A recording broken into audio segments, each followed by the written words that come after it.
Doctor ortho Ayurvedic oil and capsule. अब दर्द भी घुटने टेकेगा।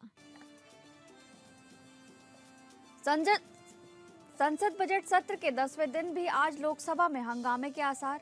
अमित शाह और राहुल गांधी की स्पीकर से मुलाकात के बाद भी नहीं बनी बात। विपक्ष अपनी मांगों को लेकर अड़ा। राहुल गांधी की मांग, विपक्ष के नेता के तौर पर बोलने दिया जाए। विपक्ष के सांसदों का निलंबन वापस हो। बीजेपी सांसद निशिकांत दुबे पर कार्रवाई हो। छपने से पहले ही जनरल नरवणे की बुक लीक होने पर दिल्ली पुलिस ने दर्ज की एफआईआर। राहुल गांधी तक अप्रकाशित किताब कैसे पहुंची? दिल्ली पुलिस राहुल से कर सकती है पूछताछ। देहरादून में आईएमए के पास इस्लामिक इंस्टीट्यूट के लिए जमीन आवंटन पर विवाद। इस्लामिक इंस्टीट्यूशन के प्लॉट काटकर लोगों को बसाने पर आईएमए की सिक्योरिटी को खतरे का आरोप। 2004 में कांग्रेस शासन में हुआ था जमीन आवंटन। सीएम धामी ने कहा, सरकार इस मामले में सख्त एक्शन लेगी। मैच बहिष्कार पर पाकिस्तान ने लिया यू-टर्न। टी20 वर्ल्ड कप में पाकिस्तान ने मैच बहिष्कार का फैसला वापस लिया। भारत के खिलाफ खेलेगा पाकिस्तान। पहला मुकाबला 15 फरवरी को कोलंबो में होगा।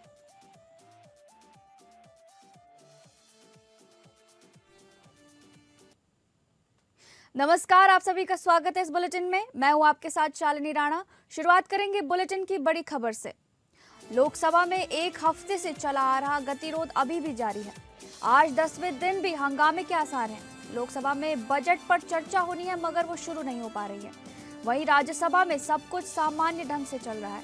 राज्यसभा में राष्ट्रपति के अभिभाषण पर भी आराम से चर्चा हुई। प्रधानमंत्री ने उसका जवाब भी दिया और अब वहां बजट पर चर्चा शुरू हो चुकी है। पूर्व वित्त मंत्री चिदम्बरम भी राज्यसभा में बोल चुके हैं मगर लोकसभा में मामला अटक गया है। वजह है कि विपक्ष अपने कुछ मांगों को लेकर अड़ गया है। राहुल गांधी अभी भी चाहते हैं कि विपक्ष के नेता के तौर पर उनको बोलने दिया जाए। साथ ही कांग्रेस चाहती है कि बीजेपी सांसद निशिकांत दुबे पर कार्रवाई हो। यही नहीं, कांग्रेस लोकसभा अध्यक्ष के खिलाफ अविश्वास प्रस्ताव की भी तैयारी कर रही है। खबर है कि लोकसभा स्पीकर को पद से हटाने का प्रस्ताव पर 103 सांसदों ने हस्ताक्षर किए हैं। हालांकि लोकसभा अध्यक्ष को हटाने की एक लंबी चौड़ी प्रक्रिया है मगर इस पर चर्चा के दम पर कांग्रेस लोकसभा अध्यक्ष पर भी दबाव बना रही है। अभी तक तो कांग्रेस को सभी विपक्षी दलों का साथ मिल रहा है मगर ये कब तक मिलेगा, ये बड़ा सवाल है क्योंकि विपक्षी दल भी चाहते हैं कि लोकसभा में बजट पर चर्चा हो और वो अपनी बात कह सकें, सरकार को कटघरे में खड़ा कर सके। खासकर तमिलनाडु और पश्चिम बंगाल के सांसद तो यही चाहते हैं। दूसरी ओर ममता बनर्जी की पार्टी लोकसभा अध्यक्ष के खिलाफ अविश्वास प्रस्ताव के बजाय मुख्य चुनाव आयुक्त के खिलाफ महाभियोग का प्रस्ताव लाना चाहती हैं। सरकार की दुविधा यह है कि यदि वे विपक्ष के नेता राहुल गांधी को बोलने देने पर राजी होते हैं तो क्या गारंटी है कि राहुल गांधी फिर से जनरल नरवणे की किताब का जिक्र नहीं करेंगे, और यदि ऐसा होता है तो फिर वही स्थिति होगी जो राष्ट्रपति के अभिभाषण के दौरान हुई थी। वैसे कांग्रेस ने यह तय किया था कि राष्ट्रपति के अभिभाषण पर चर्चा में राहुल गांधी हिस्सा लेंगे और बजट पर प्रियंका गांधी बोलेंगी, मगर अभी गतिरोध बना हुआ है। विपक्ष सांसदों का निलंबन वापस हो, इस बात पर भी विपक्ष में एकजुटता दिख रही है। महिला सांसदों पर प्रधानमंत्री का रास्ता रोकने और उस पर लोकसभा अध्यक्ष का जो बयान आया है उसने विपक्ष को एकजुट कर दिया है। उधर बीजेपी की महिला सांसदों ने स्पीकर ओम बिरला को पत्र लिखकर विपक्षी महिला सांसदों के रवैये पर गंभीर आपत्ति की है। 11 सांसदों ने साझा पत्र लिखकर ओम बिरला पर पूरा विश्वास भी व्यक्त किया है। ये पत्र ऐसे समय लिखा गया है जब कांग्रेस समेत कुछ विपक्षी सांसद बिरला के खिलाफ अविश्वास प्रस्ताव लाने की तैयारी कर रहे हैं। ये पत्र 4 फरवरी 2026 को राष्ट्रपति के अभिभाषण पर धन्यवाद प्रस्ताव की चर्चा के दौरान हुई घटनाओं के संदर्भ में लिखा गया है। बीजेपी की महिला सांसदों ने अध्यक्ष से आग्रह किया है कि नियमों के तहत उन विपक्षी सांसदों के खिलाफ कड़ी से कड़ी कार्रवाई की जाए जिन्होंने कथित रूप से सदन के भीतर अनुशासनहीन और आपत्तिजनक व्यवहार किया तथा लोकतांत्रिक संस्थाओं की छवि को नुकसान पहुंचाया।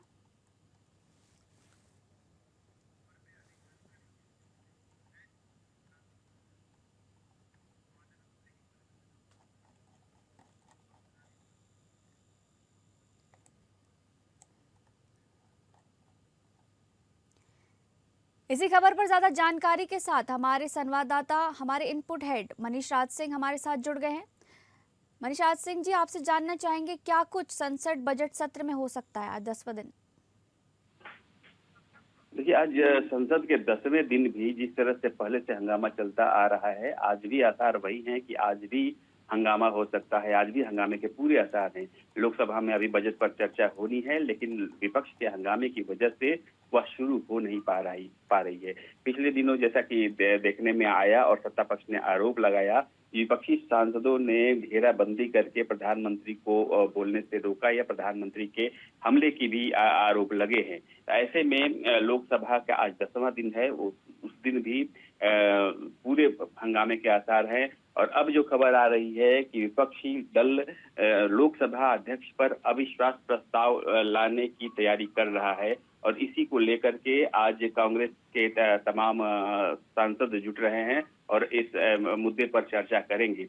ऐसे इस मुद्दे पर लगभग 103 सांसदों ने भी हस्ताक्षर कर दिए हैं, लेकिन जैसा कि सब जानते हैं कि लोकसभा अध्यक्ष को हटाने की एक लंबी चौड़ी प्रक्रिया होती है और इस चर्चा के दम पर कांग्रेस फिलहाल तो लोकसभा अध्यक्ष पद पर दबाव बना रही है, लेकिन जो लोकसभा में गणित है वह देखते हुए लोकसभा अध्यक्ष के खिलाफ जो अविश्वास प्रस्ताव आ रहा है उसे पास करने में कांग्रेस को पूरी तरह से मुश्किल आएगी और ये संभव नहीं लगता है। लेकिन विपक्षी दलों की ओर से यह भी एक मांग की जा रही है कि लोकसभा अध्यक्ष निशिकांत दुबे पर एक्शन लें। जिस तरह से उन्होंने पुराने प्रधानमंत्रियों की बात उठाई है और जिस तरीके से भारत में प्रतिबंधित किताबों की चर्चा की है, उसको लेकर के ये संसद में उनके अमर्यादित आचरण को लेकर के लोकसभा अध्यक्ष को उन पर कुछ प्रतिबंध लगाने चाहिए। लेकिन सत्ता पक्ष का कहना है कि कांग्रेस के एलओपी जो है राहुल गांधी, उन्होंने भी एक अप्रकाशित किताब के हवाले से तमाम तरह की बातें की और उन्होंने भी लोकसभा पे जो बजट पे चर्चा होनी है उस मुद्दे से भटक करके तमाम राजनीतिक प्रेरित बातें की और ये चीज सही नहीं थी। लोकसभा में बजट पर चर्चा होनी चाहिए और वो होगी, लेकिन कांग्रेस का पूरा जोर है कि आज भी लोकसभा अध्यक्ष के खिलाफ अविश्वास प्रस्ताव लाया जाए। यह चीज कांग्रेस के आज होने जा रही बैठक में तय होगी। जी बहुत बहुत धन्यवाद मनीष जी, तमाम जानकारी हमारे दर्शकों तक साझा करने के लिए।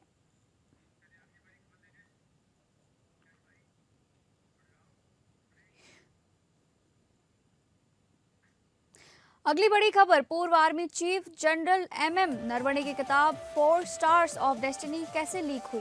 अब ये सवाल संसद के गलियारों से निकलकर दिल्ली पुलिस की स्पेशल सेल तक पहुंच गया है।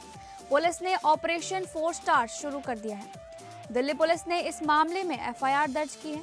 अब इस बात की जांच होगी कि जिस किताब को पब्लिश करने की इजाजत भारत सरकार ने नहीं दी, वो भारत में लोगों के हाथों तक पहुंची कैसे, कहां छपी, किसने छापी, कैसे इसे सोशल मीडिया में वायरल किया गया। जांच राहुल गांधी के घर तक भी पहुंचेगी, क्योंकि उन्होंने इसी किताब के पन्ने संसद में लहराकर सवाल पूछे थे। ये ऑफिशियल सीक्रेट एक्ट और नेशनल सिक्योरिटी से जुड़ा मामला है, इसलिए इस पर एक्शन भी तगड़ा होगा। दिल्ली पुलिस की तफ्तीश का दायरा इतना बड़ा है कि इसकी आंच अब उन हस्तियों, उन सोशल मीडिया हैंडल्स तक पहुंचेगी जिन्होंने इस लीक कंटेंट को हवा दी। दिल्ली पुलिस ने साफ कर दिया है कि इस बात की पूरी तफ्तीश की जाएगी कि डिफेंस से जुड़े जिस किताब को छापने की अनुमति अभी तक रक्षा मंत्रालय से मिली ही नहीं, वो किताब कैसे छप गई और किसके इशारे पर छपी। इस किताब की कॉपी किसने लीक की और कैसे लीक की गई।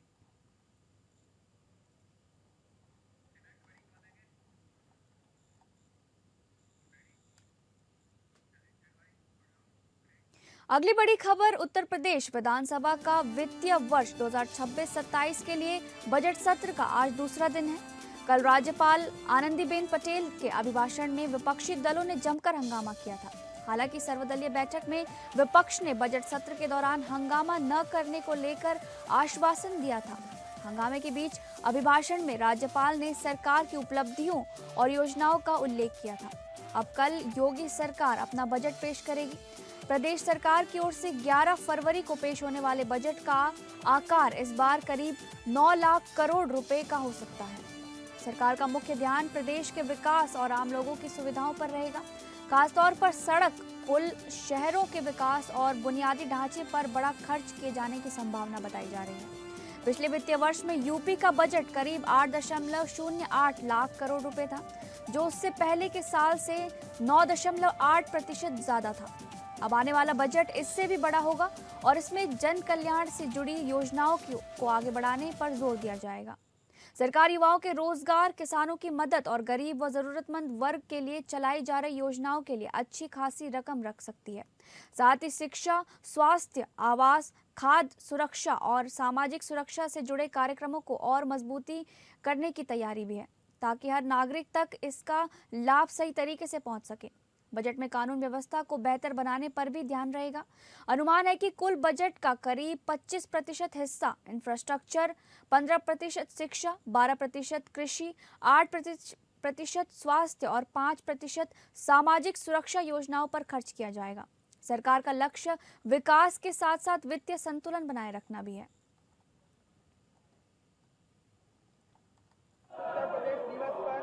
सरदार वल्लभ भाई Patel deployment and industrial zone का शुभारंभ किया तथा एक जिला एक व्यंजन योजना को लॉन्च किया गया। प्रयागराज में 2025 के महाकुंभ के दौरान लगभग 66 करोड़ से अधिक श्रद्धालु तथा माघ मेला 2026 में 21 करोड़ से अधिक श्रद्धालुओं द्वारा स्नान किए जाने का अनुमान। इसी खबर पर ज्यादा जानकारी के साथ हमारे संवाददाता आनंद सिंह हमारे साथ जुड़ गए हैं। आनंद जी, बताइए, यूपी के बजट सत्र का दूसरा दिन है, क्या कुछ होने की संभावना है बजट को लेकर? से शुरुआत हुई है उत्तर प्रदेश के बजट सत्र की। कल दोनों सदन, चाहे विधानसभा हो विधान परिषद हो, वहां पर जो माननीय राज्यपाल हैं उन्होंने अभिभाषण दिया। उनका अभिभाषण हुआ जिसमें उन्होंने सरकार की जो उपलब्धियां थी, जो जन कल्याणकारी योजनाएं थी, उसके बारे में गिनाया। हालांकि विपक्ष लगातार हंगामा करता रहा। आज जो कार्रवाई होनी है उसमें जब सदन शुरू होगा विधानसभा का, तो उसमें जो वर्तमान और जो पूर्व सदस्य हैं जिनका निधन हो चुका है, उनके निधन पर शोक संवेदना व्यक्त की जाएगी और उसके बाद आज का जो कामकाज है वो खत्म हो जाएगा। कल सबसे महत्वपूर्ण दिन रहने वाला है जब बजट आने वाला है उत्तर प्रदेश का।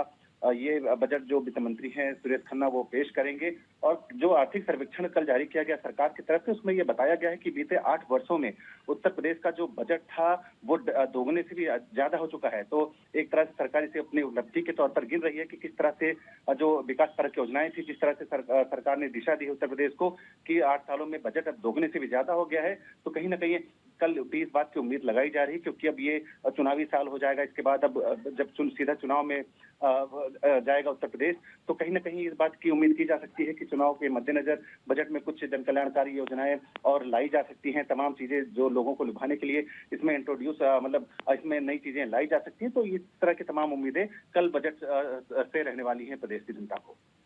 जी, बहुत बहुत धन्यवाद आनंद, तमाम जानकारी साझा करने के लिए।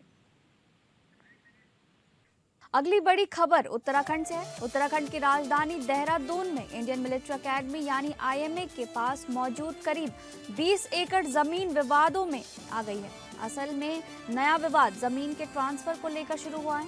कथित तौर पर यह जमीन एक इस्लामिक एजुकेशनल इंस्टीट्यूशन बनाने के लिए आवंटित की गई थी, जो जांच के दायरे में आ गई है। ये भी आरोप लग रहे हैं कि यहाँ पर इंस्टीट्यूशन वाला प्लॉट काट कर लोगों को बसाया जा रहा है। कथित तौर पर यह जमीन करीब 2 दशक पहले उस वक्त की कांग्रेस सरकार ने अलॉट की थी।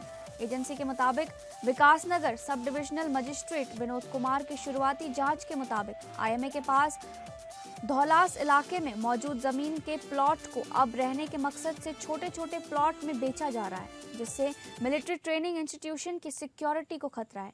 पत्रकारों से बात करते हुए मुख्यमंत्री पुष्कर सिंह धामी ने कहा कि उनकी सरकार इस मामले में सख्त एक्शन लेगी। उन्होंने कहा, इस मामले से ये साफ है कि ये लोग यानी कांग्रेस को बोलते हुए जो मुस्लिम यूनिवर्सिटी बनाने की बात करते थे, अगर सत्ता में आते तो उसी दिशा में आगे बढ़ते। हम सख्त एक्शन लेंगे। मामले पर अपनी प्रतिक्रिया देते हुए कांग्रेस नेता और पूर्व मुख्यमंत्री हरीश रावत ने कहा कि यह मामला 2004 का है, जब नारायण दत्त तिवारी मुख्यमंत्री थे। उसके बाद बीजेपी कई बार सत्ता में आई और वे इस अलॉटमेंट को कैंसिल कर सकते थे। बीजेपी विधायक और राज्य पार्टी प्रवक्ता विनोद चमोली ने कहा कि मामले से जुड़े रिपोर्ट्स ने एक बार फिर कांग्रेस सरकारों की खतरनाक साजिशों को सामने ला दिया है। उन्होंने सवाल उठाते हुए कहा कि क्या तिवारी सरकार के दौरान दी गई जमीन हरीश रावत की देखरेख में इस्लामिक यूनिवर्सिटी बनाने के लिए थी। चमोली ने कहा, बीजेपी के विरोध और 2022 में जनता की कांग्रेस को नकारने की वजह से ये इरादा पूरा नहीं हो सका और अब जमीन पर लैंड माफिया कब्जा कर रहे हैं।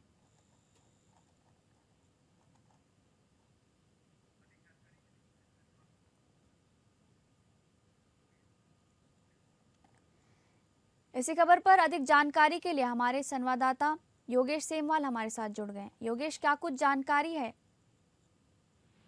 बिल्कुल, आपको बताना चाहेंगे कि जिस तरह से ये मामला उठा है, ये एक कई सारी चुनौतियों को एक साथ लेकर आ रहा है। सबसे बड़ी बात ये है कि आईएमए जो इंडियन मिलिट्री एकेडमी है, जो कि दुनिया भर में एक अलग पहचान रखती है, और सबसे बड़ी बात यह है कि भारत को जाबाज सैनिक देती है, उसके ठीक बगल में इस तरह के कारनामे हो रहे हैं। और जिस तरह से ये सामने आया, उसके बाद सवाल उठने लाजमी है। आप बात रही कांग्रेस की, तो कांग्रेस उस समय सरकार में थी जब ये शुरू हुआ, लेकिन उसके बाद देखा गया तो कांग्रेस की सरकार भी कई बार आई और भाजपा की सरकार भी आई है।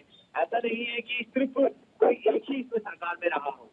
अब किसी तीसरे व्यक्ति द्वारा, जो कि उत्तराखंड का नहीं है, उस व्यक्ति द्वारा जब ये खबर बात उठाई गई, जब उसने ये मुद्दा उठाया, तब जाकर जो है वो उत्तराखंड में सरकार भी जाग रही है, विपक्ष भी जाग रहा है, तो ये सवाल भी खड़े होते हैं। लेकिन सबसे बड़ी बात ये है कि ठीक आईएमए के बगल में जमीन को प्लॉटिंग कर दी जाती है, जिसमें हाईकोर्ट ने रोक लगा रखी है। हाईकोर्ट ने रोक लगाएगी, इसमें कुछ भी न प्लॉटिंग होगी, न बेची जाएगी जमीन। तो सोचिए, आप अंदाजा लगा सकते हैं कि वहां पर ये सारी हाईकोर्ट के रोक के बावजूद गतिविधियां हो गई, यानी कि कितनी बड़ी चीजें चल रही है और इसका किसी को पता नहीं है। अगर किसी अधिकारी को पता है, सरकारों को पता है, तो वो भी चुप बैठी हुई है। इसलिए सवाल खड़े होते हैं, और सवाल किसी एक पर नहीं, कांग्रेस और भाजपा दोनों में ही खड़े होने चाहिए, क्योंकि दोनों ही इस प्रदेश में समय समय पर जो है वो सत्ता में काबिज रहे हैं। और रही मुस्लिम यूनिवर्सिटी की बात, तो पहले मुस्लिम यूनिवर्सिटी कब बनेगी, क्या बनेगी, कैसे मिलेगी, इसका कुछ नहीं है। लेकिन इतना जरूर है कि आईएमए के ठीक बगल में प्लॉटिंग हो रही है। अब किनको प्लॉट बेचे जा रहे हैं, किनको नहीं बेचे जा रहे हैं, ये बड़ा सवाल है। और सबसे बड़ा सवाल यही है कि हाईकोर्ट के रोक के बावजूद ये सारी चीजें हो रही है। जी, धन्यवाद योगेश तमाम जानकारी साझा करने के लिए।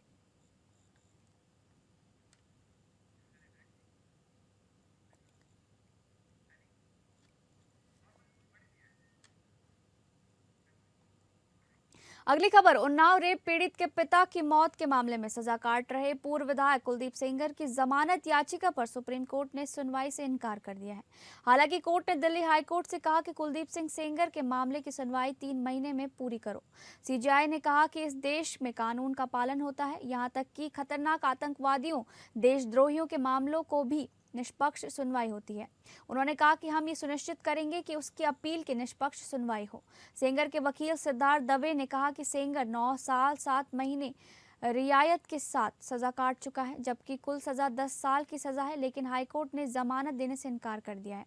सीबीआई की तरफ से एसजी तुषार मेहता ने कहा कि सेंगर रेप मामले में उम्र कैद की सजा काट रहा है। एसजी तुषार मेहता ने कहा कि यहाँ तक कि कसाब को भी उम्र कैद सजा दी गई थी। दरअसल 19 जनवरी को दिल्ली हाईकोर्ट ने जमानत देने से इनकार कर दिया था।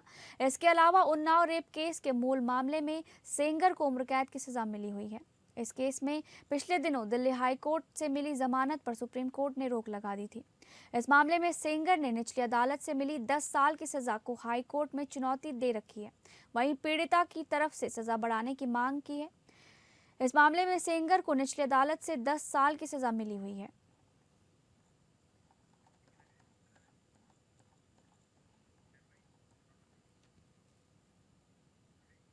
देश भर में बढ़ते डिजिटल अरेस्ट के मामले में सुनवाई करते हुए सुप्रीम कोर्ट ने कहा कि हमने देखा है कि डिजिटल अरेस्ट के मामलों में बैंक अधिकारी भी आरोपियों के साथ मिले हुए हैं। सीजीआई ने टिप्पणी करते हुए कहा कि बड़े पैमाने पर सीनियर सिटीजन प्रभावित हुए हैं। एक रिटायर्ड कपल था, उनकी पूरी जिंदगी की जमा पूंजी चली गई। केंद्र सरकार की तरफ से अटॉर्नी जनरल और वेंकट रमणी ने स्टेट्स रिपोर्ट कोर्ट में पेश करते हुए कहा कि अभी के लिए एसओपी काफी व्यापक बनाई गई है। सीजीआई ने कहा कि हम एसओपी को प्रभावी ढंग से लागू करने के लिए निर्देश जारी करेंगे। फिलहाल कोर्ट ने सरकार से 4 हफ्तों के अंदर एमओयू का ड्राफ्ट तैयार किए जाने को कहा है। कोर्ट ने कहा कि आरबीआई ने एक एसओपी बनाया है जिसमें बैंकों द्वारा की जाने वाली कार्रवाई बताई गई है, जिससे साइबर फ्रॉड को रोकने के लिए अस्थायी डेबिट होल्ड लगाए जा सके।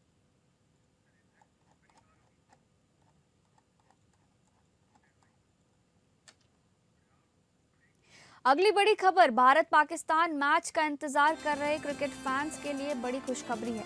टी20 वर्ल्ड कप में भारत और पाकिस्तान की भिड़ंत का रास्ता साफ हो चुका है। पाकिस्तान ने भारत के साथ खेलने पर हामी भर दी है। पाकिस्तान सरकार ने मैच के बहिष्कार का फैसला वापस ले लिया है। पाकिस्तान के इस फैसले के साथ ही टूर्नामेंट में जारी गतिरोध भी खत्म हो गया है। टी20 विश्व कप 2026 के सबसे हॉट मैच पर पेच फंसा था।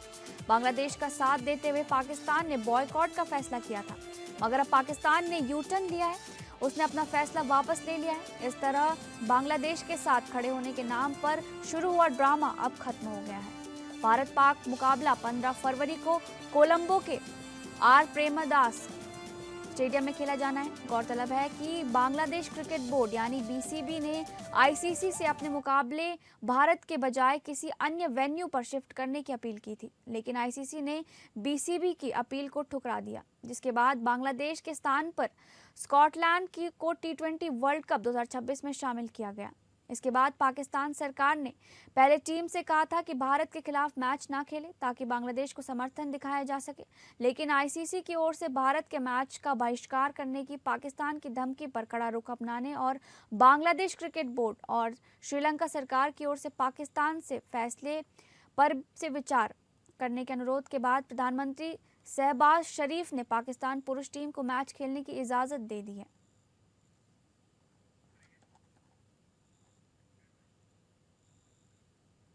फिलहाल इस बुलेटिन में बस इतना ही। नमस्कार।